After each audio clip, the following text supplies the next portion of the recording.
እንኳን ደህና መጣችሁ ተከታታዮቼ።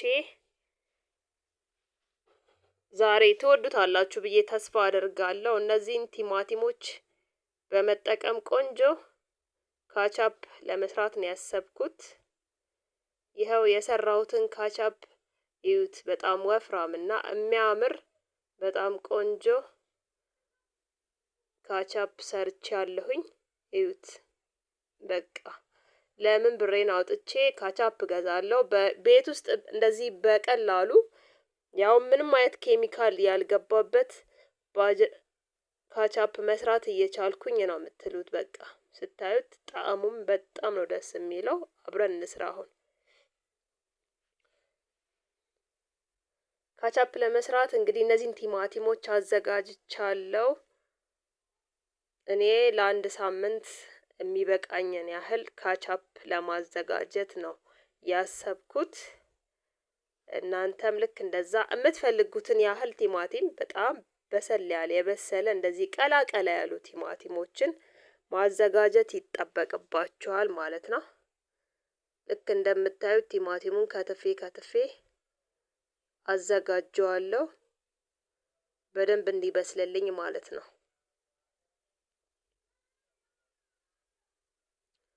በጣም የሚያምር ቀይ ቲማቲም መሆን አለበት። ጥራቱን የጠበቀ ነገር መሆን አለበት። ለምን ቢያንስ ያው ማቆያ ኬሚካል ስለማይጨመርበት ረጅም ጊዜ አይቆይልንም። አንድ ሳምንት ሊቆይ ይችላል። አንድ ሳምንት ፍሪጅ ውስጥ አቆይተን መጠቀም ከቻልን በቂ ነው። ቤት ውስጥ የተሰራ ነገር ምንም አይነት ኬሚካል የለበትም። ለልጆቻችንም ለሌላውም ሰው ለራሳችን ለጤንነታችንም እንደዚህ አዘጋጅተን ብንጠቀም የተሻለ ነው።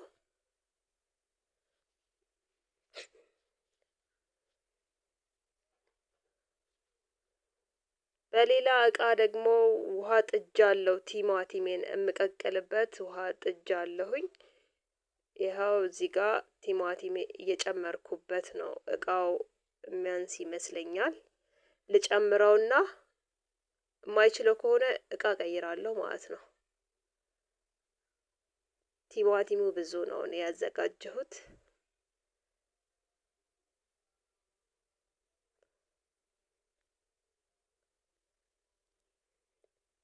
ቢያንስ በትንሹ 10 ደቂቃ ያህል እናበስለዋለን። በደንብ መብሰል ይኖርበታል። ስንፈጨው እንዳያስቸግረን የምንፈልገውን ያህል መጠን ብዙ እንዲሰጠን በስሎ ሙሉውን መጠቀም እንድንችል። ያው እዚህ ጋር እኔ እቃ ቀይሬያለሁኝ። እቃው አልበቃኝም። ሌላ ድስት ቀይሬ እንደ አዲስ ጥጄዋለሁ። ቢያንስ ለ10 ደቂቃ ያህል እንደዚህ እያየሁት ቼክ እያደረኩት መብሰሉን አበስለዋለሁ ማለት ነው። በስሎ ቀዝቅዞ እዚህ ጋር እየተፈጨ ነው ያለው። ሳቀዘቅዘው ያው አላሳየኋችሁም፣ ብቻ ግን መቀዝቀዝ አለበት። እኔ ቶሎ አልቀዘቅዝ ብሎኝ ፍሪጅ ውስጥ ሁላ ከትቼ ነው አቀዝቅዤ ያወጣሁት። ለምን ቶሎ ፈጭቼ ሁሉንም ስራ ቶሎ መጨረስ ስለነበረብኝ አቀዝቅዤ። ያው እዚህ ጋር ውሃ አልጨመርኩበትም። ቲማቲሙ በራሱ ብቻ ነው የፈጨሁት፣ በጁስ መፍጫ ማለት ነው። እናንተ በሌላ መፍጫ በሽንኩርት መፍጫ በሌላ እንትን መፍጨት ትችላላችሁ። እኔ ግን በጁስ መፍጫ ነው የፈጨሁት። ያው እንደምታዩት በደንብ ተፈጭቷል። እዚህ ጋር ያው ቲማቲሙ ተጥዷል። 2 የሻይ ማንኪያ በርበሬ ጨምራለሁ። በርበሬ መብዛት የለበትም። 2 የሻይ ማንኪያ ጨምሬበታለሁ። እየተንተከተከ ነው።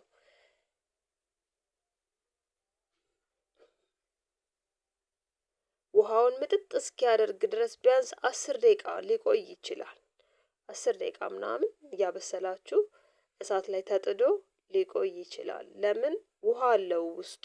ውሃውን ምጥጥ አድርጎ መጨረስ አለበት። ካልሆነ የምንፈልገውን ጣዕም አይሰጠንም ማለት ነው። እና ያው ትንሽ ትዕግስት ያስፈልገዋል። ከፈጫችሁት በኋላ ፍሬው እንዲወጣ በማጣሪያ በወንፊት ማጣራት ይኖርባቸዋል። እኔ እሱን አላሳየኋችሁም። ከተፈጨ በኋላ በወንፊት አሳልፌ ነው ወደ መጥበሻ ያደረኩት ማለት ነው። እንደዛ ነው መሆን ያለበት። ካልሆነ ፍሬውን ይዞ ይመጣል። እዚህ ጋር የምንፈልገውን የካቻፕ ጣዕም ከለር እንትኑንም አይሰጠንም።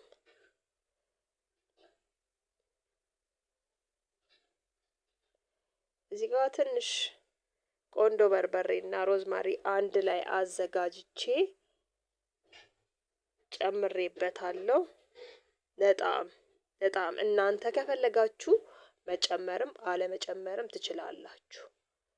እየተንተከተከ ሲያስቸግረኝ እሳቱን አጥፍቼ ነው እንትን እያልኩ እየቀመምኩት ያለሁትኝ። ትንሽዬ እንደነገርኳችሁ ሮዝማሪና ቆንዶ በርበሬ አንድ ላይ ያዘጋጀሁትን ከጨመርኩ በኋላ ስኳር 3 የሾርባ ማንኪያ ስኳር ጨምሬያለሁ ማለት ነው። 3 የሾርባ ማንኪያ ስኳር እና ለጣዕም በጣም ጢኒጥዬ ሩብ የሻይ ማንኪያ የምታክል ጨው መጨመር ትችላላችሁ። ያው እኔ እነዚህን ግብአቶች ጨምሬ በደንብ እንዲንተከተክ ከድኜ እሳቱን ለኩሼ አቆየዋለሁ ማለት ነው። እዚህ ጋር ውሃ አለው እንደተፈጨ ነው። ሌላም አልተንተከተከም፣ ውሃ አልተመጠጠም፣ ገና ነው። እና ውሃውን እንዲመጥኔ ከድኜ ለተወሰኑ ደቂቃዎች እተወዋለሁ ማለት ነው።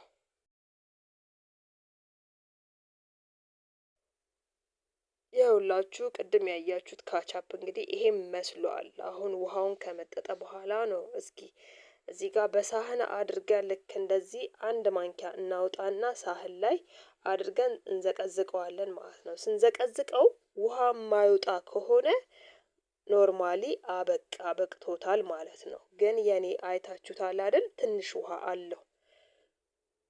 አንድ ማንኪያ ሳህን ላይ አድርገን ስንዘቀዝቀው ወደ ታች ስናደርገው ውሃ የማይወጣ ከሆነ ይበቃዋል። ውሃ ወደ ታች የሚፈስ ነገር ካለው ግን ገና ነው ማለት ነው። ውሃውን እስኪመጥ ድረስ እናበስለዋለን ማለት ነው። የኔ አሁን አይታችሁታል ውሃ ነበረው የተወሰነ አንተከተኩት። ከዛ በኋላ አሁን ኖርማሊ ደርሷል፣ ይበቃዋል፣ በቅቶታል። በጣም ደስ የሚል ቃና በቃ ስታዩት ራሱ ኖርማል ካቻፕ መስሏል። ካቻፕ ከገበያ መግዛት አይጠበቅብንም። ቤት ውስጥ በቀላሉ በጣም በትንሽ ብር ንጹህ ነገር ለልጆቻችን በተለይ የምንሰጠው ምግብ እንደዚህ መሆን አለበት። ቤት ውስጥ የተዘጋጀ በራሳችን ያዘጋጀ ነው መሆን አለበት። ይኸው እንደምታዩት እንግዲህ እኔ ልቀምሰው ነው። ይኸው ዳቦ ላይ አድርጌው እንደምታዩ ቼክ እያደረኩት እያየሁት ነው ያለሁትኝ። ስታዩት ያው የካቻፕን ከለር የካቻፕ ሁሉ ነገሩ ይዟል ማለት ነው። ስለዚህ የትም ሳንሄድ ቤት ውስጥ በቀላሉ ልክ እንደዛ አይነት ካቻፕ መስራት እንችላለን።